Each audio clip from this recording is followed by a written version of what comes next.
Hello students, welcome to my YouTube channel Eklavya official. देखिए students, आप question पे class 11 12 BSc MSc physics की topics की सुपर इजीएस्ट एक्सप्लेनेशन देखने को मिलती है। और आज का जो हमारा क्लास है वो क्लास 12 रे ऑप्टिक्स का important class lens formula. Lens formula आज हम लोग सीखेंगे। इसके पहले वाले क्लास में हम लोग लेंस मेकर्स फॉर्मूला डेरिवेशन किए थे, उसके बारे में पूरा डिटेल्ड इंफॉर्मेशन नॉलेज लिए हुए थे। तो लेंस फॉर्मूला हम लोग कन्वेक्स लेंस के लिए भी लेंगे और कनकेव लेंस के लिए भी निकालेंगे। बेसिकली लेंस फॉर्मूला होता है क्या है, वो रिलेशनशिप होता है किसका किसका, इमेज का, ऑब्जेक्ट का और फोकल लेंथ का। तो image distance, object distance and focal length के बीच में जो इंटर रिलेशनशिप होती है उसी को लेंस फॉर्मूला बोलते हैं। तो जो लेंस फॉर्मूला है सबके लिए सेम ही निकल के आएगी, चाहे वो convex lens for real image हो, convex lens for virtual image हो या कनकेव लेंस हो। तो हम लोग आज डेरिवेट करेंगे concave lens for real image के लिए और वर्चुअल के लिए भी समझेंगे। तो देखिए, कन्वेक्स लेंस की मैं बात करता हूँ फॉर रियल इमेज। हम लोग रियल इमेज की बात करेंगे, ठीक है।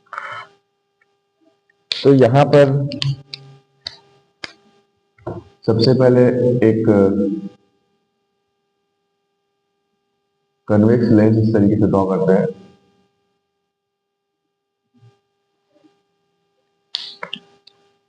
हम जानते हैं कि किसी भी कन्वेक्स लेंस के बीच में यहाँ पे ऑप्टिकल सेंटर होता है। यहाँ कुछ डिस्टेंस पे हम लोग फोकस बनाते हैं और जितना डिस्टेंस यहाँ फोकस कर लिया है वही यहाँ पे भी हम लोग फोकस कर लेते हैं। तो यहाँ पे ध्यान देंगे, थोड़ा क्या ध्यान देंगे, क्या याद रखेंगे। याद ये रखना है कि जब भी ऑब्जेक्ट को फोकस और इनफाइनाइट के बीच में रखा जाता है, बियॉन्ड डेप्थ रखा जाता है, फोकस और इनफाइनाइट के बीच में, तो हमेशा रियल इमेज का फॉर्मेशन होता है। और फोकस और ऑप्टिकल सेंटर के बीच में अगर ऑब्जेक्ट को रखते हैं तो हमेशा वर्चुअल इमेज का फॉर्मेशन होता है in case of convex lens. Concave lens में हमेशा और हमेशा ही वर्चुअल इमेज बनती है, याद रखना है। अब हम ऑब्जेक्ट को यहां प्लेस कर रहे हैं, ठीक है। इसको नाम देते हैं ए बी। और सबसे पहले ऑब्जेक्ट से एक लाइट है वो फॉल कराते हैं इस कन्वेक्स लेंस के ऊपर। तो ये कहां से पास करेगी, ये फोकस से पास करती हुई चली जाएगी, ठीक है, इस तरीके से। और यहीं से एक दूसरी लाइट हम यहाँ पे फॉल कराते हैं जो कि ऑप्टिकल सेंटर से गुजरती है। और कोई भी लाइट अगर ऑप्टिकल सेंटर से पास करती है तो वो बिना डेविएट हुए सीधे चली जाती है। तो यहां से पास करेगी ऑप्टिकल सेंटर से और ये बिना डेविएट हुए सीधे इस तरीके से यहाँ पास करेगी और यहाँ पे आपका इमेज बनेगा। आ गई बात समझ में। तो ये ए डैश ए बी है और ये तो बी डैश हो जाएगा, ए डैश हो जाएगा। आ गई बात समझ में। तो ये हो गया क्या, यहाँ पे आपकी इमेज। तो ये इमेज का फॉर्मेशन बना, ये इमेज का फॉर्मेशन हुआ, ये ऑब्जेक्ट है। यहाँ पे हम लोग नेमिंग कर देते हैं। ऑप्टिकल सेंटर से ऑब्जेक्ट की डिस्टेंस को हम लोग क्या बोलते हैं, यू। ऑप्टिकल सेंटर से इमेज की डिस्टेंस को हम लोग क्या बोलते हैं, बी। ऑप्टिकल सेंटर से और फोकस के बीच की दूरी को हम क्या बोलते हैं, फोकल लेंथ एफ। याद रखना है, ठीक है। अब इसमें हम लोग देखेंगे कि हमारा सिमिलर ट्राइंगल्स को ढूंढेंगे। और सिमिलर ट्राइंगल्स को, अगर सिमिलर ट्राइंगल्स हम प्रूव कर देते हैं तो हमारा रिलेशन भी प्रूव हो जाएगा। तो सबसे पहले हम ट्राइंगल देखते हैं ए बी ओ और A dash B dash O. फिर से मैं बोल रहा हूं, A B O, A dash B dash O. तो यहां पे देखिए, एक साइड ये 90 हो गया और ये 90 हो गया, है ना। और दोनों के लिए ये एंगल और ये एंगल सेम है। तो जब किसी भी ट्रायंगल के दो एंगल बराबर हो जाती है तो तीसरा ऑटोमेटिकली सिमिलर हो जाता है, बराबर हो जाती है। तो ये दोनों ट्रायंगल क्या हो गई, आपस में सिमिलर हो गई। अब इन दोनों ट्रायंगल का रेशियो साइड्स का हम लिख सकते हैं। तो लिखेंगे from diagram from diagram from triangle A B O and triangle A dash B dash O, है ना। तो हम लिख सकते हैं ए बी अपॉन में A dash B dash is equal to A B upon में ए डैश बी डैश हो जाएगा, और क्या लिख सकते हैं बी ओ अपॉन में बी डैश ओ लिख सकते हैं, बी ओ अपॉन में बी डैश ओ लिख सकते हैं। इक्वेशन नंबर 1 कर दीजिए। अब कंपैरिजन करने के लिए हम यहाँ पे कंस्ट्रक्शन करते हैं यहां से एक सीधे स्ट्रेट लाइन ड्रॉ करेंगे और इसका नाम हम दे देते हैं सी। तो यहाँ पे अगेन एक हमको सिमिलर ट्राइंगल्स मिलते हैं। कैसे? एक ट्राइंगल हो जाएगा C O F A dash B dash F. फिर से बोल रहा हूँ, ये देखिए ये वाला ट्राइंगल, एक ट्राइंगल ये C O F A dash B dash F. तो हम क्या ले रहे हैं, लिखेंगे from triangle C O F and triangle A dash B dash F. तो कैसे ये सिमिलर है, पहले ये समझिए। देखिए ये 90 है और ये भी 90 है, ठीक है। उसके बाद से ये और ये एंगल ट्राइंगल्स के लिए बराबर होती हैं, तो तीसरी वाली ऑटोमेटिकली बराबर हो जाएगी, यानी ये दोनों ट्राइंगल भी आपस में सिमिलर है। तो अगर हम देखें तो क्या लिख सकते हैं, सीओ अपॉन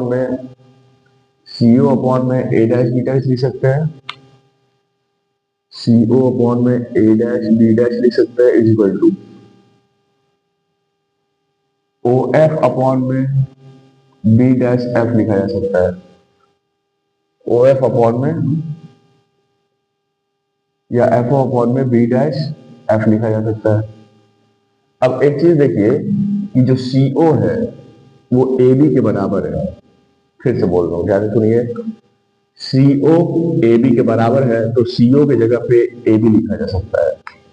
तो CO की जगह पे हम क्या लिख सकते हैं, यहाँ पे AB लिख सकते हैं फ्रॉम फिगर। तो ये AB हो जाएगा अपॉन में ए डैश बी डैश हो जाएगा is equal to O F हो जाएगा अपॉन में बी डैश एफ हो जाएगा, इक्वेशन नंबर 2। ठीक है। अब इक्वेशन नंबर 1 और इक्वेशन नंबर 2 को अगर आप देखिए तो इसका एक हाथ बराबर है तो दूसरा हाथ ऑटोमेटिकली बराबर हो जाएगा। तो comparing equation 1 and 2 we get, comparing equation 1 and equation 2 we get क्या हो जाएगा, बी ओ अपॉन में B dash O is equal to O F upon में बी डैश एफ। ठीक है। अब एक चीज मैं बताया था कि कोई भी डिस्टेंस हम ऑप्टिकल सेंटर से मेजर करते हैं, यानी O से मेजर करते हैं। तो यहाँ पे देखो ये भी O से स्टार्टिंग है, O भी या BO, ये भी यहाँ पे भी O है, यहाँ पे भी O है। तो ये तीनों क्या कर रहे हैं, हम लोग ऑप्टिकल सेंटर से मेजर कर सकते हैं डिस्टेंस को। लेकिन यहाँ पे कहीं O दिखाई नहीं दे रहा है, यानी बी डैश एफ जो है, B dash F distance optical centre से नहीं है।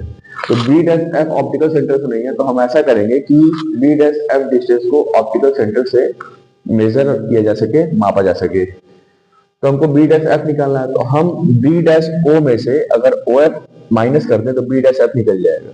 ठीक है। तो यही करेंगे हम लोग यहाँ पे। तो ये हो जाएगा बी ओ अपॉन में B dash O is equal to O F upon में, अब देखिए बी डैश एफ को क्या लिखा है, बी डैश एफ को लिखना है O B dash minus O F,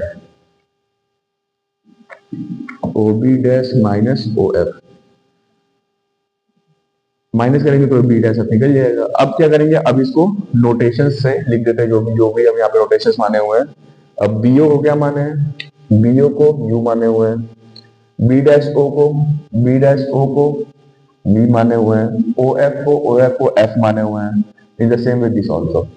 लेकिन साइन कन्वेंशन के साथ इस को यूज करेंगे हम लोग यहाँ पे, हम लोग साइन कन्वेंशन के साथ ही रखेंगे। तो साइन कन्वेंशन कैसे था, एक बार फिर से मैं याद दिला देता हूँ, पिछले क्लासेस में भी मैं बता चुका हूँ साइन कन्वेंशन के बारे में। साइन कन्वेंशन अपने आप को हम लोग खड़ा कर लेते हैं ऑप्टिकल सेंटर के ऊपर इस तरीके से, ठीक है। अब डिपेंड करता है कि इधर का डिस्टेंस मेजर करना है या इधर वाला डिस्टेंस मेजर करना है। तो अगर इधर वाला डिस्टेंस मेजर करना है तो लाइट रे इधर से आ रही है और हमको इधर का डिस्टेंस मेजर करना है। जब दोनों का डायरेक्शन एक ही होता है तो हमेशा साइन कन्वेंशन पॉजिटिव होती है, ठीक है। अगर हमको इधर का डायरेक्शन मेजर करना है तो हम इधर की तरफ चलेंगे और लाइट रे ऐसे आ रही है, हम इधर जा रहे हैं, तो इधर के डायरेक्शन को हमेशा निगेटिव साइन कन्वेंशन से दर्शाया जाएगा। तो अगर देखा जाए तो बीओ, अब देखिए लाइट ऐसे जा रही है, बीओ को डिस्टेंस यू है, हमको इधर का डिस्टेंस मापना है, यू मापना है, तो यू हमेशा निगेटिव हो जाएगा। उसके बाद एफ और वी इस साइड में है और लाइट भी इधर जा रही है, तो एफ और वी क्या हो जाएगा, पॉजिटिव हो जाएगा। तो यू निगेटिव रखेंगे, एफ और वी को पॉजिटिव रखेंगे। तो बीओ क्या है, यू हो जाएगा निगेटिव में, बी डैश ओ हमारा एफ है, सॉरी बी डैश ओ हमारा वी है, इक्वल टू ओ एफ हमारा क्या है, एफ है, अपॉन में बी डैश ओ हमारा वी है, माइनस ओ एफ हमारा क्या है, एफ है। अब इसको क्रॉस मल्टीप्लीकेशन कर लेते हैं हम लोग यहाँ पे, ठीक है। ये हो जाएगा माइनस यू, ये इधर चला जाएगा, ये हो जाएगा v minus F is equal to B F. इसको अंदर मल्टीप्लाई करते हैं, minus U V plus U F is equal to B F, ठीक है। अब हम लोग इसमें यू वी एफ से डिवाइड कर देते हैं, ठीक है। Dividing by U V F we get, dividing by U V F we get, तो माइनस यू वी अपॉन में U V F plus U F upon में U V F equal to V F upon में U V F, ठीक है। तो U V से U V गया, U F से यू एफ गया, ठीक है, वी एफ से वी एफ गया, क्या बचेगा, माइनस वन अपॉन में एफ प्लस वन अपॉन में V is equal to one upon में यू।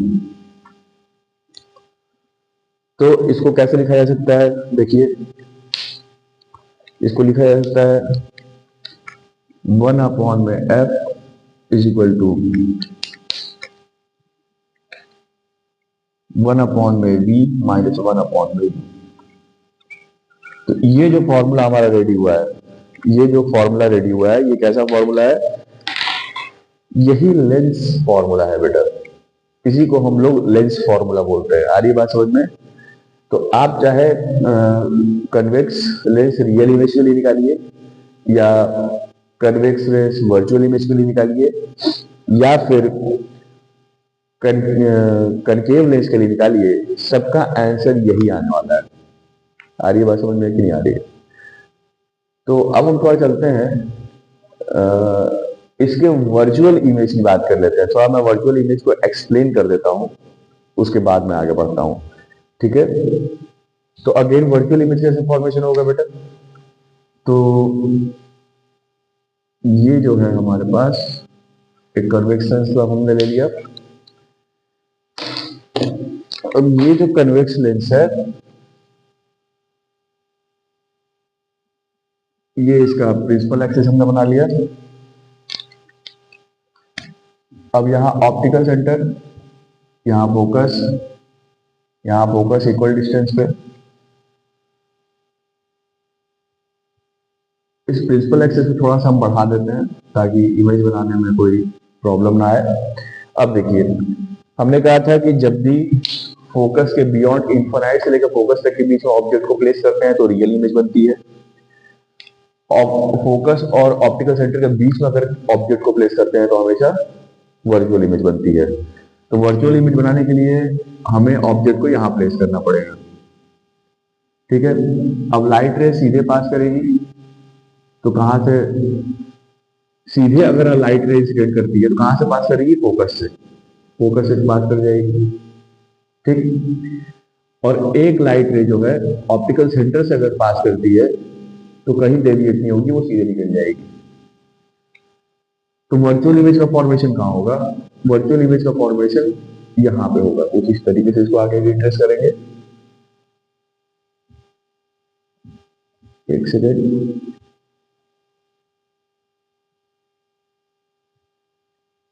इसको आगे रिट्रेस करेंगे और एंड देन इसको आगे रिट्रेस करेंगे। यहां पे कहीं जाकर के वर्चुअल इमेज का फॉर्मेशन होगा। आ रही बात समझ में?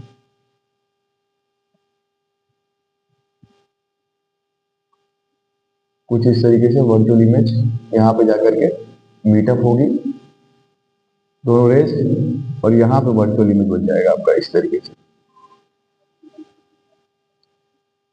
अगर इसको नाम हम ए बी दे दिए तो इसको ए डैश बी डैश देंगे। ठीक है, अब अप्रोच हमारा सेम रहेगा, एकदम सेम अप्रोच रहेगा। क्या अप्रोच रहेगा हमारा? ये दो ट्राइंगल, दो सिमिलर ट्राइंगल हम लोग ढूंढेंगे यहाँ पे।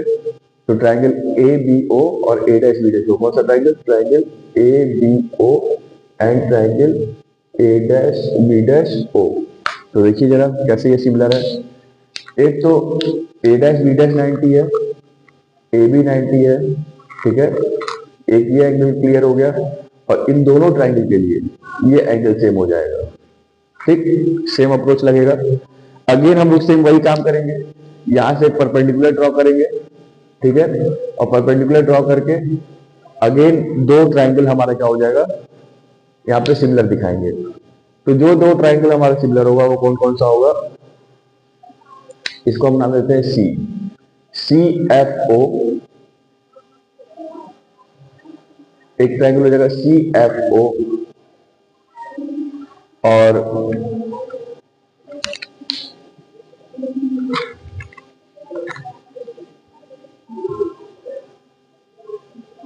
देखिए एक ट्राइंगल हो जाएगा C F O and triangle A dash B dash F, A dash B dash F. एक ये triangle A dash B dash F, और एक C O F, C O F कहिए, C F O, C O F and A dash B dash F. ये दो triangle मिल जाएगा। तो इन दोनों ट्राइंगल के लिए जो ये एंगल होगा एक बराबर एक समान होगा, और ये 90 हो जाएगा, और ये भी क्या है 90 है। तो 90 90 और एक ये एंगल बराबर, तो दो एंगल हमारा बराबर हो गया, तो तीसरा एंगल ऑटोमेटिकली बराबर हो जाएगा, यानी अगेन सिमिलरिटी निकल जाएगी दोनों ट्राइंगल के बीच में। फिर दोनों ट्राइंगल का हम रेशियोज लिखेंगे, बेस बेस का, परपेंडिकुलर परपेंडिकुलर का कंपेयर करेंगे, वैल्यू आएगी, इमेज डिस्टेंस ऑब्जेक्ट डिस्टेंस को रख करके अगेन वो फॉर्मूला हम निकाल लेंगे। तो इस तरीके से आप भी निकाल सकते हैं ये इन चीजों को। तो मैं समझाया हूँ रियल इमेज के लिए, वर्चुअल इमेज के लिए आप सभी लोग निकालिए, कमेंट्स करिए निकल गया कि नहीं। अगर नहीं निकलता है तो फिर इसको भी एक्सप्लेनेशन में अपलोड कर दूंगा यूट्यूब पे। अगर आज की क्लास समझ में आई हो तो वीडियो को लाइक और चैनल को सब्सक्राइब जरूर कीजिएगा students. Thank you so much.